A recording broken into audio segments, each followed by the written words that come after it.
Money did not begin as power. It began as a tool. Over time, that tool changed, not because money changed, but because the systems around it did. Every law, every crisis, every expansion left its mark. To understand where we are today, we need to understand how we got here. Have you ever stopped to wonder why the US dollar seems to be, well, everywhere? I mean, from oil prices to your vacation savings, its influence is just massive. Today, we're going to unpack the incredible story of how one single currency came to dominate the entire global economy. You know, it's so easy to just take it for granted, but the dollar is the default currency for so much of what happens in the world. It's the benchmark, it's the safe haven, it's the currency of global trade. But here's the thing, this wasn't some kind of accident, it was all by design. So that's the big question, right? How did this even happen? How on earth did one country's currency become the very foundation for all of international finance? Well, to find the answer, we have to look to the past. Okay, let's rewind the clock. Our story really kicks off right after World War II.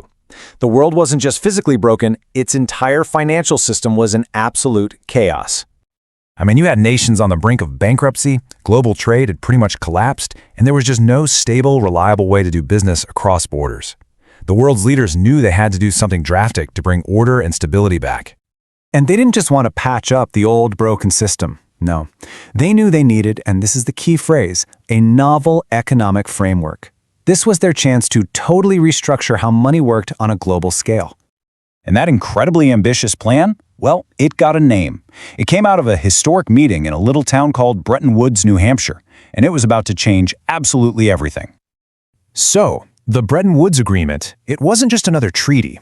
You got to understand, this thing fundamentally rewired global finance. It created the blueprint for a whole new era.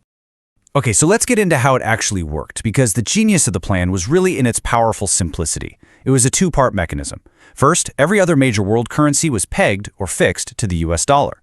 And second, the US dollar itself was uniquely backed by gold, the largest gold reserves in the world, by the way. What this did was create this super clear, super stable hierarchy, with the dollar sitting right at the top, giving global trade the predictability it was so desperate for. And the consequences of this simple two-step plan? They were immediate, and they were enormous. It completely redrew the financial map of the world. Think about it. With every other currency linked directly to it, the dollar instantly became the go-to for any international trade.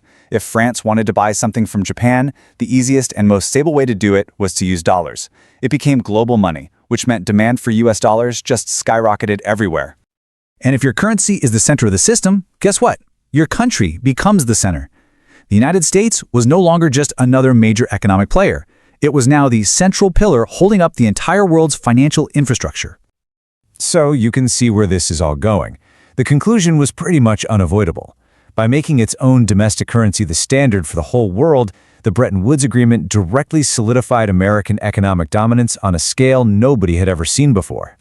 This entire system, this new architecture that was built from the ashes of the war, it actually has a specific name that perfectly describes its structure and its immense power.